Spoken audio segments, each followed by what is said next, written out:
Halo, selamat datang di channel Materialien supaya ilmu material tidak menjadi alien.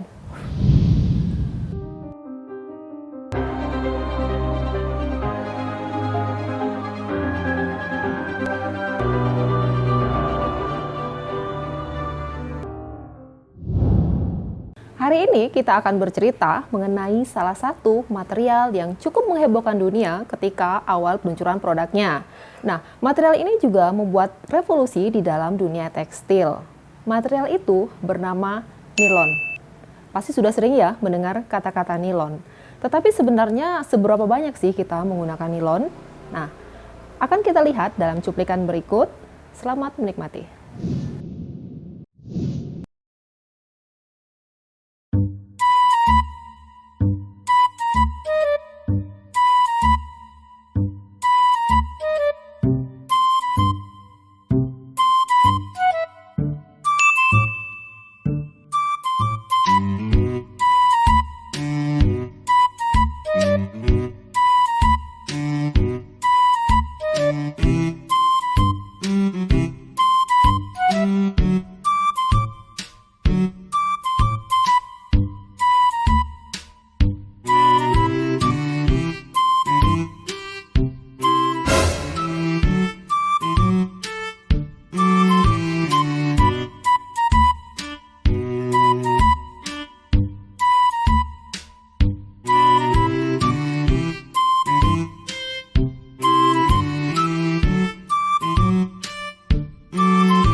Mei 1940 menjadi salah satu hari yang bersejarah karena pada hari ini stocking nilon pertama kali diperkenalkan secara nasional di Amerika dan sebanyak hampir 800.000 pasang stocking nilon terjual dalam satu hari. 7 bulan kemudian perusahaan kembali menjual 4 juta pasang secara nasional dan terjual habis dalam waktu 4 hari. Luar biasa ya. Nah, nilon memang merupakan produk terlaris sejak awal peluncurannya. Dan pada tahun 1941, nilon telah menguasai lebih dari 30% pasar kaos kaki di dunia. Penemuan nilon pada tahun 1938 mengantarkan revolusi tekstil bagi dunia fashion dan bahkan memberikan dampak kepada dunia militer yang pada akhirnya membantu sekutu memenangkan Perang Dunia Kedua. Nama nilon sebenarnya adalah sebutan umum dari suatu kelas dalam material polimer, tetapi terkadang menjadi kata lain untuk stocking. Nilon sendiri sebenarnya merupakan singkatan dari New York and London. Kata nilon diperkenalkan untuk menandakan kehalusan dari filamen ini, di mana jika 1 pon nilon dikonversi ke filamen, maka panjangnya akan sama dengan jarak antara New York dan London. Keren ya? Nama yang sangat unik dan spesial. Dalam dunia material, nilon ini sebenarnya masuk dalam jenis polimer poliamida, di mana polimer ini memiliki monomer yang saling terikat oleh amida group seperti terlihat pada gambar ini. Orang hebat di balik penemuan nilon ini adalah Wallace Hume Carothers. Carothers adalah seorang penemu yang brilian, seorang ahli kimia yang penuh teka-teki dengan kehidupan yang berakhir cukup tragis. Wallace H. Carothers lahir di Iowa pada 27 April 1896. Ia adalah seorang akademis yang menjanjikan yang berasal dari Amerika dan bekerja di Universitas Harvard sebelum akhirnya dia dibujuk dan direkrut ke DuPont. Selama 9 tahun bekerja di DuPont, Wallace Carothers telah mengajukan lebih dari 50 paten. Sejak muda, Wallace Carothers dikenal cerdas. Ia pertama kali mengambil pendidikan akuntansi, kemudian belajar sains sambil mengajar akuntansi di Tarkio College, Missouri. Boro-boro kita dua ya, satu aja susah kuliah ya, ini dia double ya. Nah, Wallace Carothers menerima gelar master dan PhD dari University of Illinois. Ia kemudian menjadi profesor di Harvard dan di sana ia memulai penelitiannya mengenai struktur kimia polimer pada tahun 1924. Pada tahun 1928, perusahaan kimia DuPont membuka sebuah laboratorium penelitian untuk mengembangkan bahan sintesis. Pada awalnya, Wallace Carothers enggan untuk pindah karena kekhawatirannya akan penyakit depresinya yang akan menjadi masalah dalam lingkungan industri. Tetapi eksekutif DuPont yang bernama Hamilton Bradshaw berhasil membujuknya dan dia mengambil perannya pada Februari 1928. Wallace Carothers kemudian meninggalkan posisinya di Harvard untuk memimpin divisi riset di DuPont. Setelah terjun ke dalam penelitian struktur dan sintesis polimer, Carothers dan timnya bertanggung jawab untuk menciptakan pengganti sintesis pertama untuk karet yang kemudian dinamai neopren. DuPont mulai memproduksi neopren, karet sintesis yang dibuat oleh lab Carothers pada tahun 1931. Laboratorium mereka yang dijuluki Purity Hall kemudian mulai fokus pada produksi serat sintesis yang dapat digunakan sebagai pengganti sutra.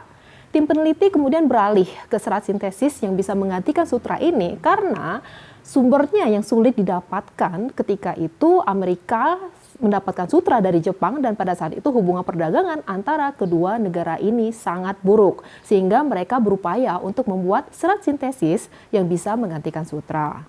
Nah, ide pembuatan serat sintesis ini terinspirasi dari cara laba-laba membuat jaring laba-laba, yakni cairan yang ditarik melalui sebuah lubang kecil dari tubuhnya yang kemudian dalam pembuatan serat sintesis lubang kecil ini disebut spinneret. Pada tahun 1934, Wallace Carothers telah membuat langkah signifikan. Ia menciptakan sutra sintesis yang terbuat dari amina heksametildiamin dan asam adipat untuk menciptakan serat baru. Bahan-bahan tersebut dibentuk oleh proses polimerisasi yang dikenal dengan nama reaksi kondensasi. Dalam reaksi kondensasi, molekul tersebut bergabung dan kemudian menghasilkan air sebagai produk sampingan. Dalam proses tersebut, air yang dihasilkan oleh reaksinya menetes kembali ke dalam campuran dan ini melemahkan serat. Nah, Wallace Carothers kemudian memperbaiki proses ini dengan menyesuaikan peralatan yang digunakan sehingga air disuling dan kemudian dikeluarkan dari proses pembuatan sehingga serat yang dihasilkan menjadi lebih kuat. Menurut DuPont, nilon hadir dari penelitian tentang polimer yang dilakukan oleh Wallace dan rekan-rekannya pada awal 1930-an di DuPont Experimental Station. Pada bulan April 1930, Julian W. Hill, rekan penelitian di grup Carothers, menghasilkan ester polimer panjang dengan berat molekul lebih dari 12.000 dengan menggabungkan di alkohol dan di asid, dan ini adalah poliester pertama. Serat poliester Hill memiliki sifat yang luar biasa. Ketika didinginkan, filamen tipis dan rapuh dapat ditarik menjadi benang elastis 4 kali dari panjang aslinya. Namun, para peneliti DuPont segera menyadari bahwa poliester pertama ini tidak akan pernah berhasil sebagai serat komersial. Karena apa? Karena titik lelehnya yang rendah yang membuat pencucian dan penyetrikaan menjadi tidak praktis. Nah, selama 4 tahun berikutnya, upaya untuk membuat serat sintesis yang layak secara komersial terhalang oleh 2 masalah utama. Yakni yang pertama, titik leleh yang rendah, dan yang kedua, kelarutan yang tinggi di dalam air. Pada tahun 1934, Elmer Bolton, direktur kimia baru di DuPont, mendesak Carothers untuk kembali ke masalah tersebut. Dan Carruthers setuju, dan akhirnya Carruthers mengubah arah penelitian beralih bekerja dengan amida yang berasal dari amonia, tetapi kali ini dia akan fokus pada poliamida daripada polyester. Nah, pada tanggal 24 Mei 1934, seorang anggota tim penelitiannya, yaitu Donald D. Kaufman, berhasil menarik serat polimer yang berbahan dasar amino etil ester. Seratnya yang pada akhirnya menjadi nilon pertama di dunia, mempertahankan sifat elastis polyester yang luar biasa, tetapi tidak memiliki kekurangan seperti polyester. Pada tahun 1935, Wallace Carruthers menemukan serat poliamida yang kuat serta tahan terhadap panas maupun pelarut.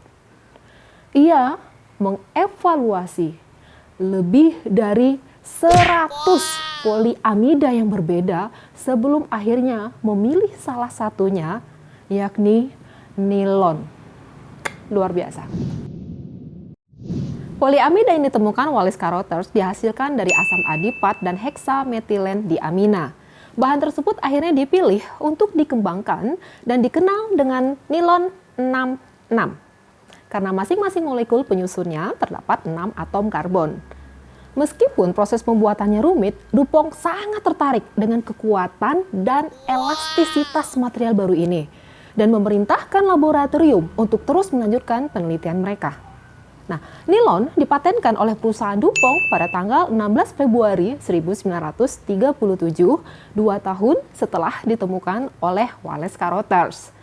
Pada tahun 1936, Wallace Carruthers menikahi Helen Sweetman, rekan kerjanya di DuPont, dan mereka memiliki seorang putri.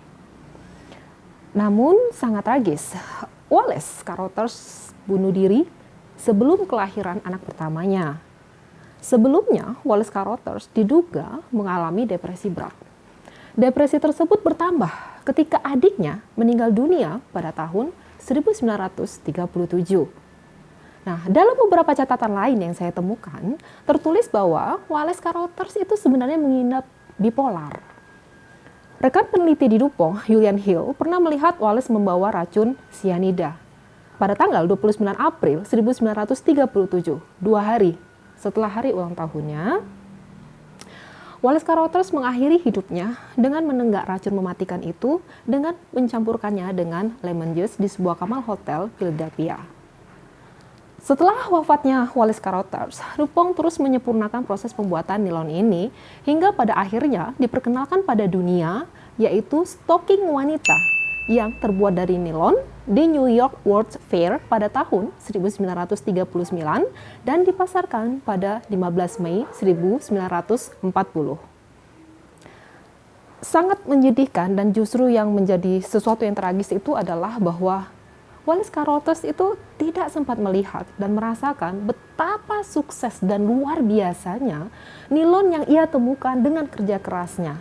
Dan betapa nilon yang ia temukan telah mempengaruhi dunia material dengan sangat luar biasa, bahkan hingga saat ini. Sebagian orang mungkin berpendapat bahwa betapa tragisnya kehidupan si Wallace Carruthers. Tetapi saya pribadi menilai dia merupakan orang yang luar biasa.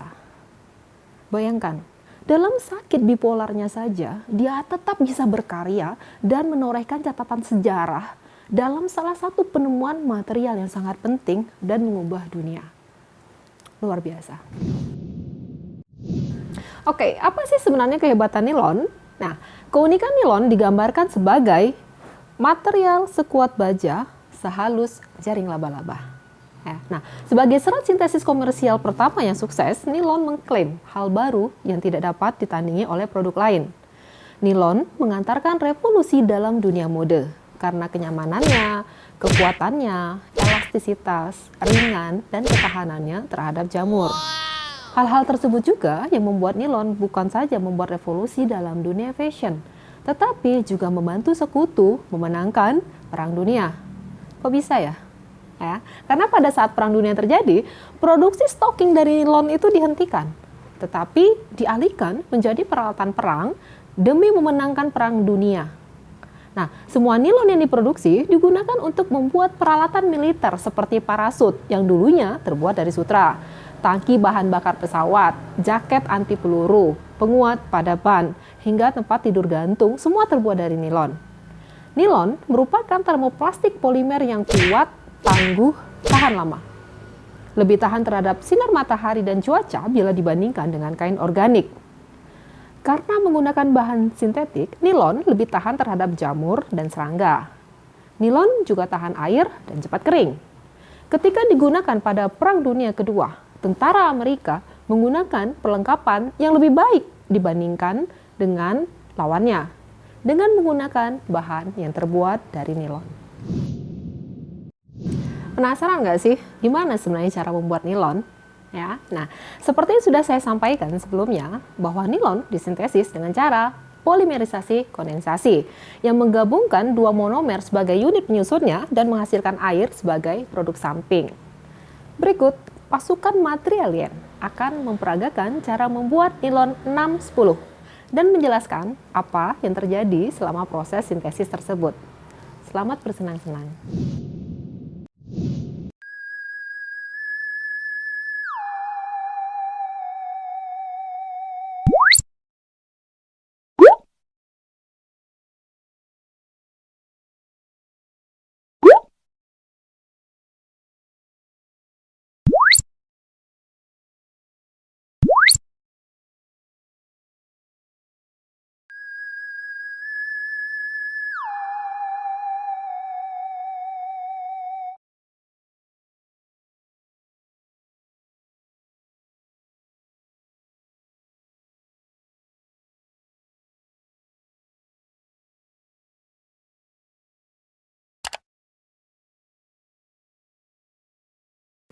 Dalam praktikum ini kita akan membuat nilon 610. Bahan yang kita perlukan adalah heksametylenediamin yang memiliki struktur 6-metil dan juga 2 gugus amin. Kemudian, bahan kedua adalah seba coil chloride. Kemudian NaOH 3% dan N-heksan digunakan untuk melarutkan kedua bahan tersebut. Tahapan pertama adalah dengan menimbang seba coil chloride sebanyak 0,5 gram.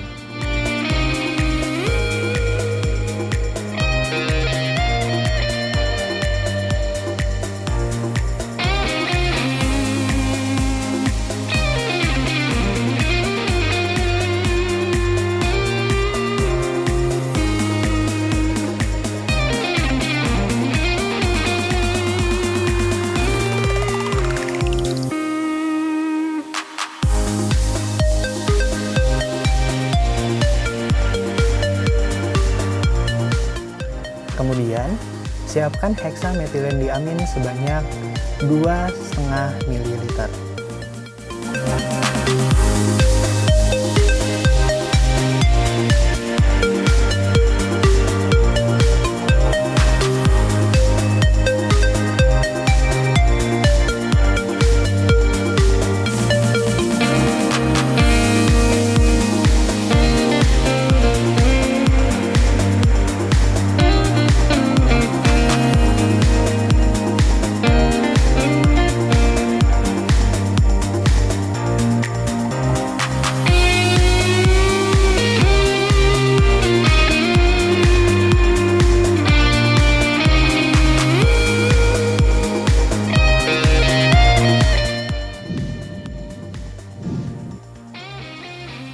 Kemudian, tahap kedua adalah melarutkan seba coil chloride dengan heksan sebanyak 25 ml heksan.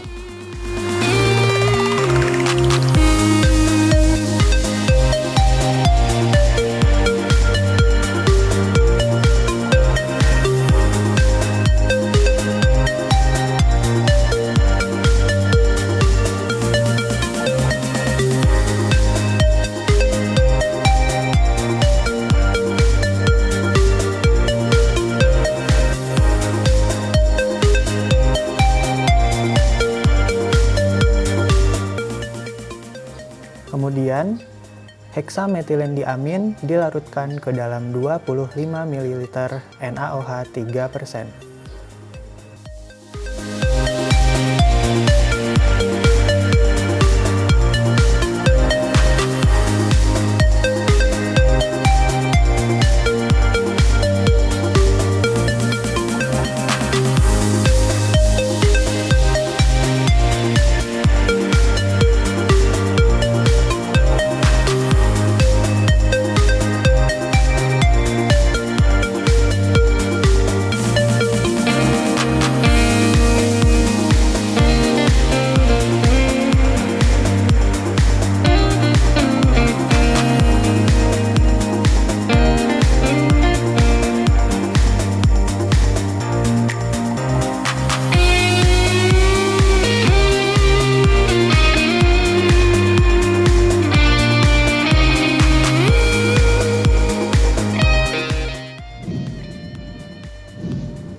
Kemudian, larutan sebakoil chloride dituangkan ke atas permukaan heksametilendiamin NaOH secara perlahan-lahan.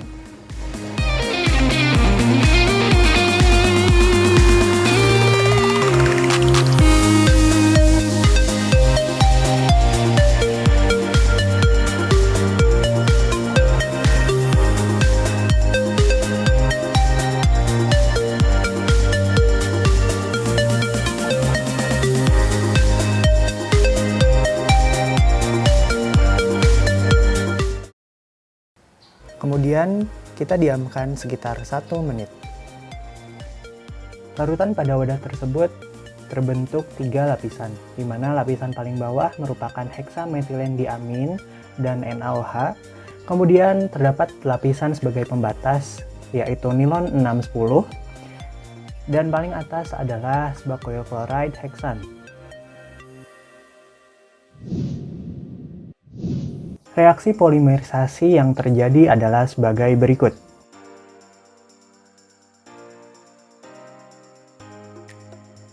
Atom H pada gugus amin akan bereaksi atau berikatan dengan atom Cl pada sebakoil chloride.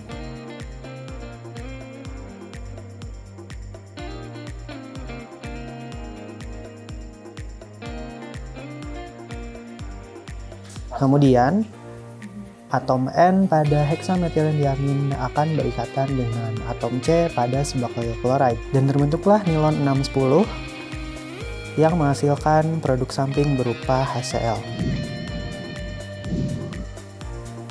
Kemudian, lapisan tipis tersebut diambil secara perlahan menggunakan pinset pada bagian tengah dan ditarik ke atas sehingga membentuk benang nilon yang panjang.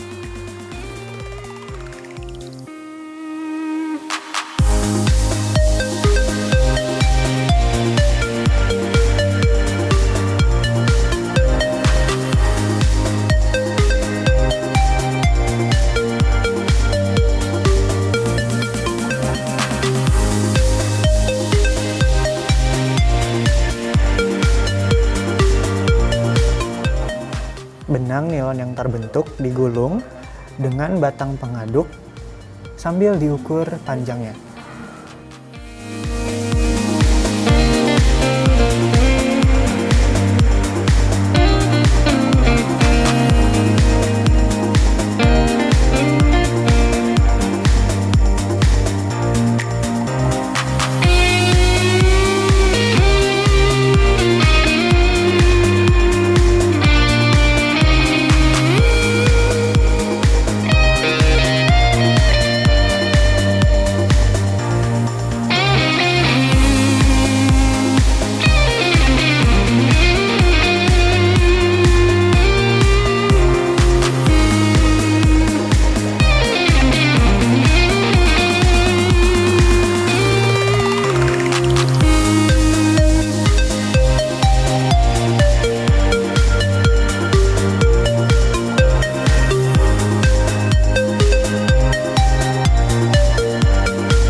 Kemudian, setelah gulungan nilon terkumpul, nilon tersebut dicuci dengan air yang kemudian dilanjutkan dengan proses pengeringan.